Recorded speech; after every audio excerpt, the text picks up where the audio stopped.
Good morning, students. It's Nick, and this is your week 6 walkthrough video. Hopefully, your week started off well. I know mine did. It was nice having Monday off, but at the same time, I feel like I'm behind on everything. But yeah, hopefully, you've had a nice extra long weekend and able to enjoy some I guess, relaxation and time doing nothing. Um, I, as you guys know, I make these videos every week to kind of build some content, to share some content, some information, and then to also walk you through everything to do. And this week is very, very easy. Like the walkthrough component is going to take just a few minutes. So I want to focus really quickly on some feedback from the discussion posts. The discussion posts are graded. They were great, right? I really, really was intrigued about what your guys' thoughts would be about the Dick and Jane readers. And I did respond to each one of you already who's posted it. If you haven't done this assignment yet, you need to do a discussion post. I'm missing a few posts. Get that done by next Sunday. And then, of course, those of you who did complete this, go ahead and reply to one student. Read and reply. But there's a few things I noticed from these posts. First of all, a lot of you picked the same book, and it was a really good one. So you picked the Dick and Jane Reader. A lot of you picked the one with the OO construction. So let me actually just showcase the difference between Kirsten and Courtney's real quick. So Courtney picked family fun and guess, and she mentioned that the letter combination here probably wasn't that beneficial. Um, and she noticed that these words that they were including phonetically could just be understood. So single syllable words, very easy to understand once they have phonics. But then you compare it to the book that Kirsten picked, and it was Dick and Jane, Away We Go. And then a lot of you also saw the look and see one, and they have this UH versus OO sound. And this is where I think the whole word approach is useful. So you will see that um, the idea of phonics is that kids get patterns down and then they can break apart a word and understand the word. Okay, that is why the whole word approach is called whole word. Is the whole word approach doesn't want you breaking it apart with phonics and sounding it out. The whole word approach wants you to be able to see a word and know what the word is. Okay, the idea is that you would have a sight word. So you guys have heard the phrase sight words before. In fact, it's a first grade reading standard through a third grade reading standard that kids are building sight words. When you see a word, maybe the word is was. You certainly do not think to yourself, what z. You don't break it down. Okay? You just see it and go, was. The, he, she. You can do that for more complex words too. Good. Yes. Well, I guess that's a bad example. It's still short. But longer words, you see it and you know it. Okay. So phonics can help you with sight words for sure. But there's some words that we use very frequently that break the rules of phonics. And the example I've been using a whole bunch of is from this OO construction, and it's good and food. These words should rhyme, but they don't. So phonemic awareness and phonics is not really going to help you with those words. You're either going to say good, so it rhymes with food, or you're going to say fud, so it rhymes with good. Good, fud. That sounds really weird. But that is why the whole word approach, I believe, should be supplemented with phonics. Right? So I think that we look, we see, look, and O, the O vowel sound, that's going to help kids learn to read. Okay? that is really going to help kids to learn to read. They have their phonics instruction, and that is the main way that they're learning to read is with that phonics. But then when you really get down to a kid is actually learning to read, you want some whole word approach so that they can get those words that aren't phonetically comprehensible. They can get those down too. So that's sight words. And hopefully that helps you just understand the purpose of sight words.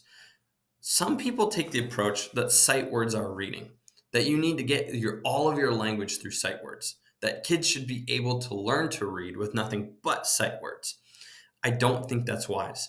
I think you need that basic understanding of phonics, and then it's supplemented with whole word. Versus what a lot of schools are doing right now is actually a focus on whole word or whole language, which I don't like whole language, but they get that focus on whole word, and the sight words are what they care about so much, and then they kind of put in a little bit of phonics. I don't think that's a good approach. I think phonics, phonemic awareness, needs to be how kids learn to read. They break words apart. They understand sounds. They understand spelling patterns that lead to sounds. And then, as words deviate from the phonetic sense, they begin to develop sight words using their phonics and using practice. Using practice is important. Okay, so hopefully that makes sense. We have phonics, we have whole word, they go hand in hand, and we have whole language. And that's what Sold Story episode 2 is continually talking about, whole language. It is not a very good way of teaching kids. Whole language is not backed by research. Okay, so hopefully that helps. Another thing I wanted to bring up that I just didn't bring up at any point, and it comes from the discussion post, and right here. I think the whole word approach is really useful for helping kids recognize patterns because they're repeated so many times. Agreed. I also think this could help build a young reader's confidence because if they have a word already memorized, they can say it with confidence multiple times in the same story. Yes, thank you so much for bringing up confidence. And I brought this up in my response, but I know not everyone's going to read it. Confidence is key for early readers. And really the psychological reason for that confidence is this. Most learning happens in what's called the zone of proximal development, the ZPD. Okay, it's a theory that is the best learning occurs when a kid is learning something in this zone where they have former knowledge that they understand very, very well, and a little bit of new knowledge that they're working through.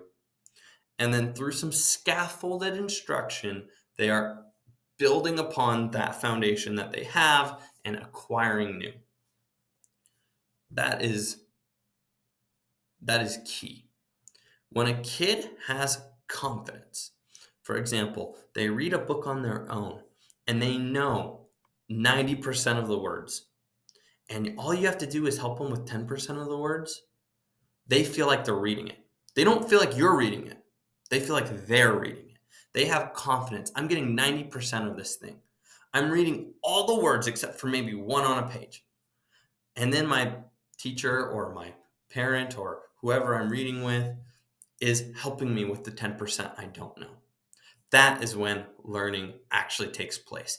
They've got that 90% down. They are doing it. They're crushing it. They're like, look at me read.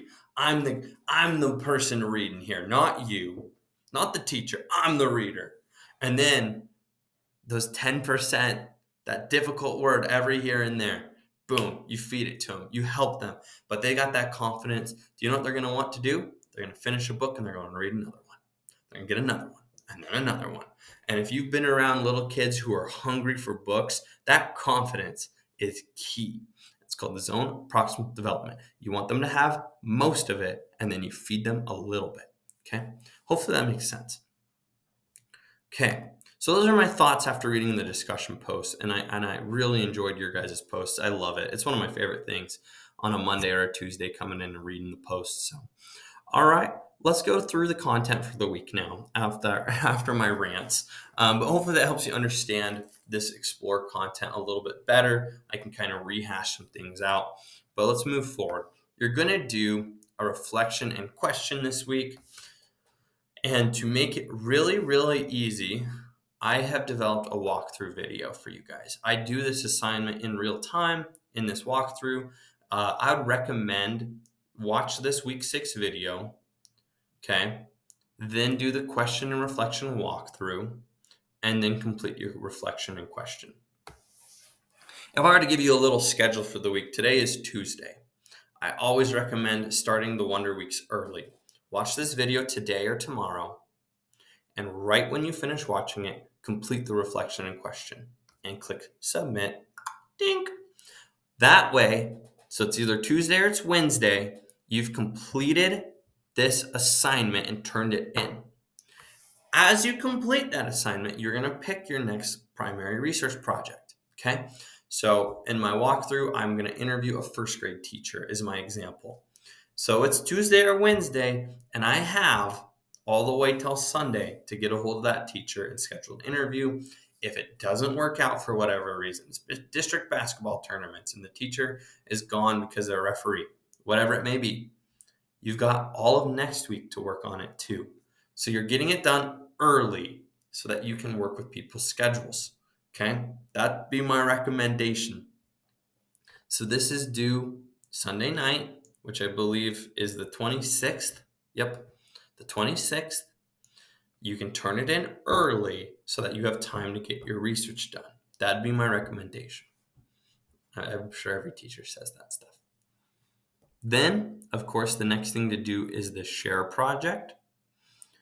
And this is what I'm trying to figure out right now for the course. I might just bundle these 2 weeks together and give you guys an extra week.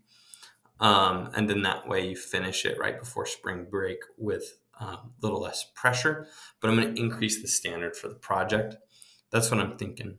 And then I can go over a lot of different ways of doing the share project with you guys. So I'm thinking about doing that. We'll see what happens. But yeah, I'll let you know. Okay, I hope this video is helpful. And let me know if you need anything. All right, see you guys.